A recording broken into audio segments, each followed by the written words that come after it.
కాబట్టి మీరు ఆలోచన చేయండి. పారిపోలేదు, నా కుటుంబం కోసం కొట్లాడలేదు, ప్రజల కోసం కొట్లాడడం. కాబట్టి మీరు ఇట్లా ఆలోచన చేయలే. ఈ రోజు అవకాశం వచ్చింది, ఎప్పుడు అవకాశం రాలే మనకు. డెవలప్మెంట్ చేసుకునే అవకాశం వచ్చింది. ఈ రోజు ముఖ్యమంత్రి గారు డైరెక్ట్ పోయి ముఖ్యమంత్రి గారిని కలిసి మన గ్రామానికి ఇది కావాలని డైరెక్ట్ పోయి అడిగే అధికారం నాకు ఉంది. సార్ ఇట్లా నా మాట తీయడు. కాబట్టి మీ పిల్లల భవిష్యత్తు కావచ్చు, అదేవిధంగా మన గ్రామానికి విద్యుత్ కానీ, డ్రైనేజ్ కానీ, అదేవిధంగా అనేక సమస్యలు ఉన్నాయి. ఈ సమస్యలకు అందరికీ పరిష్కారం. చాలా మంది నాకు పెన్షన్ రాలేదంటున్నారు, నాకు అదేవిధంగా నా యొక్క భూమి ఇంకా పెండింగ్ ఉందంటున్నారు. వీటన్నిటికి పరిష్కారం మనం గెలవాలి.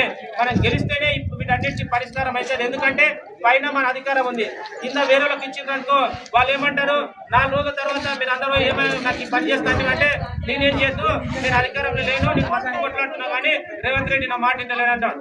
అదేవిధంగా మనం గెలిచినామనుకో ఈ సమాధానం చెప్పకుండా డైరెక్ట్ సార్ దగ్గరికి పోయి సార్ని ఖచ్చితంగా అడిగి అవసరమైతే సార్ కాలు పట్టుకొని మనం పని చేస్తాము, మన గ్రామాన్ని డెవలప్మెంట్ చేసుకుందాం. మక్కలారా మీరు గొప్పగా ఆలోచన చేయాలి, ఇంట్లో పోయి ఆలోచన చేయాలి.